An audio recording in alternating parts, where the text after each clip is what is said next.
Halo semua review dari jawafotos.com, dan kali ini saya akan melakukan sebuah pemotretan untuk prewedding fotografi di Kawah Putih, Ciwidey, Kabupaten Bandung. Nah, saya menggunakan kamera Canon 60D dengan lensanya yang L 24105 f4 ya. Jadi di situ saya menggunakan satu kamera dan satu lensa saja, dan satu lagi untuk mengambil kamera ini, video ini saya menggunakan 60D dengan lensa fix 50 mm. Untuk pencahayaannya saya menggunakan natural light, jadi saya menggunakan reflektor yang ukurannya 110 cm ini untuk diameternya, dan juga menggunakan flash eksternal tambahan yang saya pakai menggunakan trigger wireless untuk menambah apabila cahayanya memang kurang. Jadi seperti apa bisa kalian lihat, dan nanti kita akan melakukan proses post processing workflow-nya di komputer saya pas saya sampai ke studio kembali. Tapi sebelum kita mulai, silahkan klik ke tombol subscribe itu supaya kalian tidak ketinggalan video-video saya selanjutnya. Juga pastikan kalian mengaktifkan tombol notifikasinya supaya tetap tidak ketinggalan video-video yang akan saya upload selanjutnya.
Ini saya biasanya menggunakan format RAW. Kenapa? Karena apabila kita melakukan pemotretan outdoor atau di luar ruangan, ini cahayanya tidak bisa kita kendalikan secara penuh.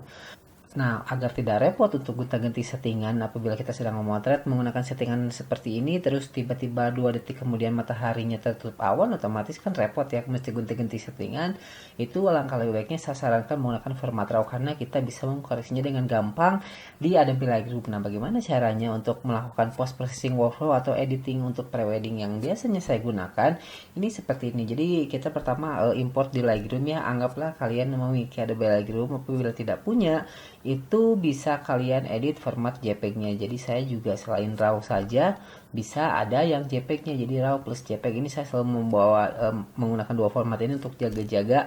Memang memory card 16GB cuma cukup di bawah 500 jepretan, tapi ya itu lebih baik daripada kita menggunakan format JPEG semua, terus nanti saat konsumennya atau kliennya ingin dicetak besar, JPEG-nya menjadi pecah atau misalkan kurang bagus gitu untuk dicetak besar. Nah, seperti itu. Kita mulai Saya misalkan pilih yang ini ya, yang nomor 27 ini fotonya seperti ini format RAW, otomatis dia semua informasi mengenai white balance, mengenai exposure, nah ketajaman juga hilang ya, jadi kembali ke produk mentahnya itu RAW format. Nah ini adalah develop mode-nya. Kalau tadi mode library kita memilih, ini sebetulnya banyak sekali preset yang bisa digunakan untuk Adobe Lightroom, tapi saya akan menggunakan yang manual yang bisa saya gunakan. Nah pertama kita perbaiki dulu ini apakah white balance-nya dia terlalu biru atau terlalu um, orange ya, jadi kita cari yang ngepas. Ini 4800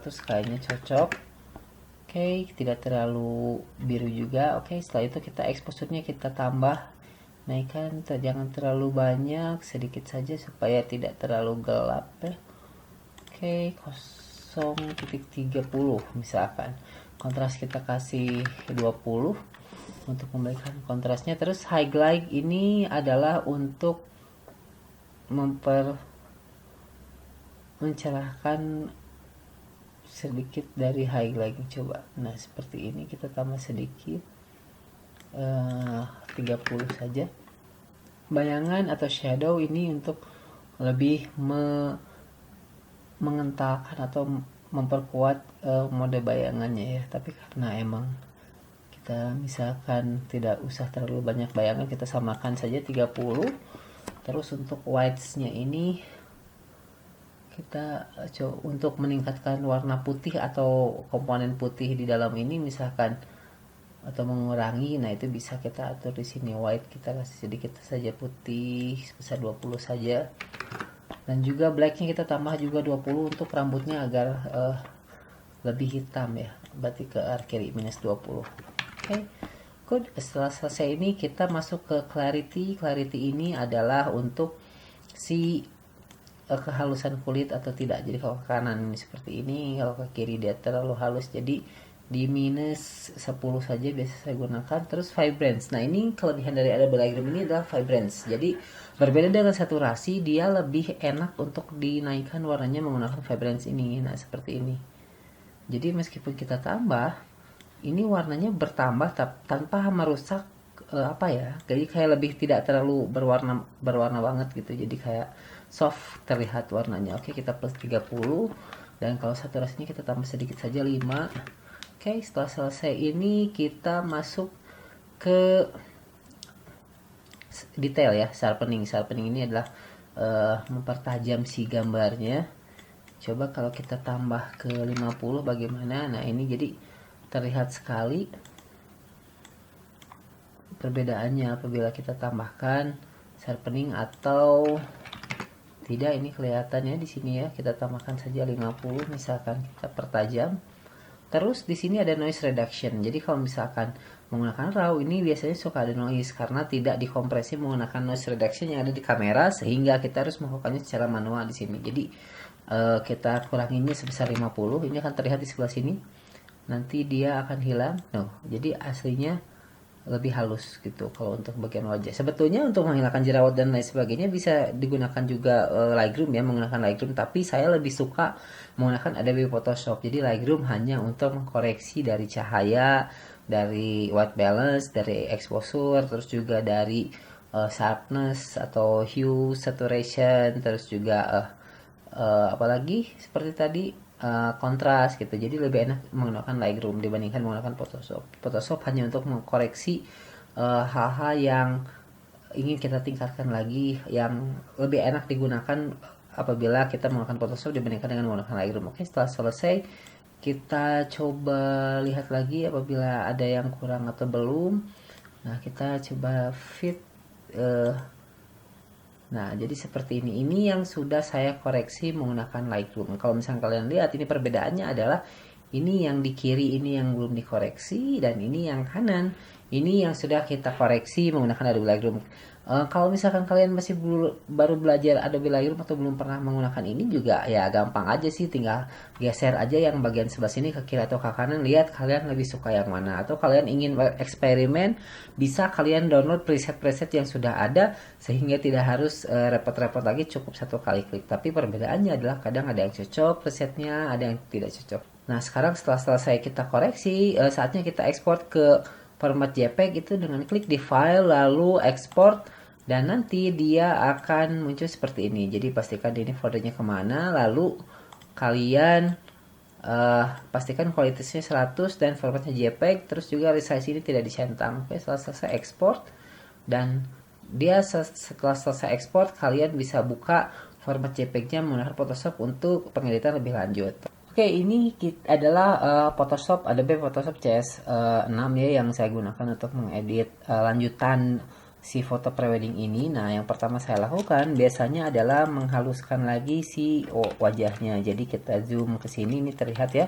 Ini si pengantinnya memiliki kekurangan di wajahnya, kita perbaiki itu. Jadi intinya adalah untuk prewedding fotografi atau wedding fotografi, itu adalah tugas kita untuk mengkoreksi atau memperbaiki apa yang ada di penampilan mereka. Misalkan jerawatnya masih kelihatan atau makeupnya yang kurang bagus, belepotan, misalkan, itu tugas kita. Meskipun itu adalah tugas dari si penata rias ya biasanya, tapi kalau misalkan sudah seperti ini ya mau nggak mau kita harus mengalah dan mengkoreksi itu semua. Jadi saya menggunakan healing brush ini ya untuk hilangkan semua noda-noda di wajahnya, terus kita perbaiki juga sebelah sini. Oke, setelah selesai kita lihat lagi. Nah, sudah cukup. Oke, saya biasanya menggunakan ini dibuka dulu gembok backgroundnya, terus Ctrl J. Ini saya menggunakan plugin tambahan yang sangat membantu, seperti Portraiture untuk menghaluskan kulit. Oke, setelah selesai, nah kita tunggu beberapa saat. Oke, setelah selesai, ini yang bawah ini ada Portraiture-nya, yang atas enggak. Kenapa? Untuk mempertahankan detail ini supaya tidak terhapus oleh Portraiture, karena Portraiture menghaluskan semuanya kan. Oke, kita masking dulu wajahnya seperti ini ya, menggunakan brush dengan hardness-nya 20%. Setelah itu kita bagian laki-lakinya juga. Oke, apabila kita ingin mencerahkan kulitnya, kita bisa naikkan tingkat curves-nya atau levelnya yang ada di layer yang bagian bawah. Jadi sehingga si kulitnya ini aja yang cerah. Kalau untuk bajunya atau pemandangan di belakangnya itu tidak akan berubah ya. Oke, curve. Lalu kita naikkan sedikit. Ini wajahnya akan terlihat lebih cerah dibandingkan dengan sebelumnya. Jadi wajahnya ini terlihat lebih cerah lagi apabila kalian ingin mencerahkan warna kulitnya. Oke, setelah selesai ini, lalu kita tambahkan lagi sedikit ketajaman. Saya biasa menggunakan high pass ya. High passnya saya gunakan 3. Ini high pass filter, ada high pass itu 3 poinnya, terus normalnya ganti jadi overlay sehingga dia akan ngeblending bersama dengan ini. Kalian lihat sebelah sini. Oke, ini tanpa high pass, ini dengan high pass, ini tanpa high pass, ini dengan high pass. Kelihatan sekali perbedaannya dari tingkat ketajaman. Setelah selesai, kita klik brightness contrast, tambah sedikit brightness dan contrast. Oke, good. Karena ini backgroundnya atau langitnya sudah cukup lumayan bagus ya, tidak flat semuanya putih, ada biru-birunya juga, ini sudah cukup. Nah, tinggal kita mengkoreksi, lihat apa yang menarik kita mata kita ke arah yang lain. Misalkan ini saya terganggu dengan adanya yang batu atau apa ini ya di sini, jadi kita harus koreksi itu. Oke, setelah selesai, misalkan kita gabungkan dulu layarnya supaya lebih enak ngeditnya satu layar, kita zoom. Nah, ini saya terganggu oleh batu ini, jadi kita tinggal stamp tool saja, tinggal hilangkan.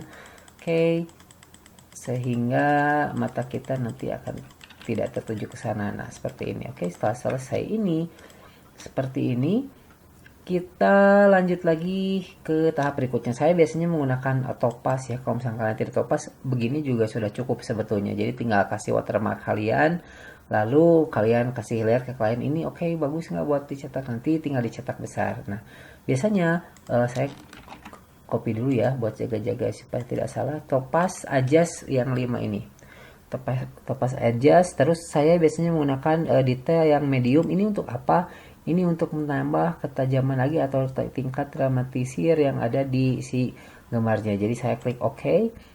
Ini setelah saya menggunakan topaz yang detailnya ya, jadi dia menambahkan tingkat detail sehingga terlihat sangat berbeda sekali. Ini sebelumnya terlihat lebih soft, terlihat lebih enak untuk dilihat gitu ya. Tapi ketika saya tambahkan yang Topaz Edges tadi, yang detail, ini hasilnya seperti ini. Dia detailnya lebih jelas terlihat. Kalau misalnya kalian lebih suka yang ini, bisa kalian gunakan yang ini. Atau kalian lebih suka yang soft yang tadi, ini bisa kalian gunakan yang tadi. Tapi kalau misalkan saya lebih suka yang ini karena menambah banyak elemen di dalam si fotonya yang membuat si fotonya ini menjadi tidak flat terlihatnya. Nah, jadi kalau saya sih segini saja udah cukup untuk ngedit prewedding, tidak terlalu berlebihan dan juga tidak terlalu mengganti tonal warnanya, karena memang menurut saya pribadi itu natural itu lebih baik daripada kita menggantinya jadi sepia atau menggantinya jadi warna lain ya, karena ya kalian kan beda-beda selera. Itu gimana kalian melihatnya? Kalau misalkan saya lebih suka yang natural aja karena itu akan masuk ke beberapa atau ke sebagian besar dari klien-klien yang ada gitu, dibandingkan dengan kita menggunakan palet warna khusus untuk mengeditnya. Nah, jadi seperti ini, tinggal kita cropping dan kita tambahkan watermark kita. Misalkan kalau misalkan klik watermark website kita di atas, pilih tempat yang enak dan gampang untuk terlihat tapi tidak mengganggu juga. Misalkan saya klik di atas ini ya, terus ini www.javafotostudio.com, ini terlalu kecil, kita perbesar lagi 24 misalkan, kurang besar lagi. Nah, kita fontnya pilih seperti yang kalian suka, atau logo kalian punya logo studio kalian, ini bisa kalian masukkan. Nah, saya menggunakan railway, terus kita ukurannya sudah cukup ya, jadi sebesar ini. Tapi karena dia terlalu rapat, ini juga tidak bagus. Kita pakai tekstur yang ada di sini, lalu kita lebarkan si jarak antara satu huruf dengan huruf yang lainnya. Misalkan kita kasih 100 atau kita kasih 200 coba. Nah, jadi dia akan semakin lebih renggang dan akan cukup enak untuk dilihat. Kita tambah lagi deh 300 misalkan. Nah, jadi seperti ini, jadi terlihat lebih lebar dan lebih enak untuk dilihat. Terus kita kurangin opacity-nya menjadi 80% supaya tidak terlalu mengganggu lihat fotonya gitu. Jadi seperti itu. Nah, setelah selesai kita bikin apakah mau di atas sini atau mau di bawah sini atau mau di bawah sini, jadi tidak harus jelas terlihat tapi ada gitu. Kalau watermark menurut saya seperti itu, karena jangan sampai watermarknya kita pengen terlihat, yang ada malah membuat mata yang melihat itu tertuju ke watermark kita. Jangan sampai seperti itu. Jadi pastikan watermark kalian sebatas ada tanpa mengganggu elemen foto yang ada. Oke, setelah selesai ini adalah saatnya kita cropping. Untuk ukuran prewedding standar di Indonesia ini adalah 16 rp atau 40 kali 60 cm. Nah, itu biasa di situ. Jadi bagaimana cara cropping yang benar supaya tepat dengan mesin cetak? Itu klik di yang crop ini, lalu ini saya sudah ada ya. Biasanya kalian kosong nih seperti ini. Gimana yang terjadi? Misalkan apa yang harus saya lakukan? Ini klik di sini, terus ada di sini ada size and resolution. Jadi klik di sini dan ini inch-nya kita ganti menjadi cm. Width-nya yaitu panjang dia 60 cm, height atau tingginya 40 cm, dan pixel per inch-nya ini adalah 300. Seperti ini save as crop preset. Kalau misalnya kalian mau nge-save untuk 16R ya, klik OK, ketik 16 RP seperti ini. Oke, nah nanti dia akan cropping seperti ini. Untuk hasil kamera yang saya gunakan ini 60D, ini cropping rasionya itu sama. Jadi croppingnya rasionya itu sama, jadi tidak ada yang harus saya kurangin atau saya lebihin. Jadi misalkan saya udah cocok nih seperti ini croppingnya, atau kalau kalian ingin lebih ke sini lagi itu bisa. Tapi kalau misalkan saya lebih suka ke sebelah sini ya, jadi dia tidak terlalu atas, tidak terlalu bawah. Ini setelah selesai kita tekan enter. Oke, tunggu sampai dia proses. Nah, inilah ukuran untuk si 16 rp ya. 16 rp ini 40 kali 60. Oke, setelah selesai ini apa ini ya? Oh, mungkin ini ada noda. Nah, ini ya harus detail, ini harus dilihat seperti ini. Jadi jangan sampai kalian lupa terus kalian nggak hilangkan hal-hal yang sekecil ini, karena nanti kalau misalkan dicetak besar itu akan terlihat sekali dan bisa sangat mengganggu keindahan fotonya yang ada. Oke, setelah selesai seperti ini sudah saatnya kita save. Jadi demikian videonya untuk post processing workflow-nya ya. Jadi seperti ini yang biasa saya gunakan untuk mengedit foto prewedding dari awal hasil memotret format RAW sampai dengan hasil cetaknya nanti untuk kita kirim ke tempat cetak dan dipasangkan di frame. Ini untuk file yang ini untuk frame yang biasanya yang standar digunakan di Indonesia ukuran 16 rp, dan kita kembali lagi ke tempat yang tadi. Demikian video tentang prewedding di Kawah Putih ini ya. Jadi semoga bermanfaat. Saya Samuel dari Fotos.com. Like videonya jika kalian suka video ini, subscribe jika kalian tidak ingin ketinggalan video-video saya selanjutnya, komentar jika kalian punya pertanyaan apapun seputar fotografi outdoor atau seputar fotografi dan videografi pada umumnya, dan share kepada teman-teman kalian jika mereka ingin melakukan prewedding di Kawah Putih ini dan persiapan apa saja yang harus dilakukan, dan sampai jumpa.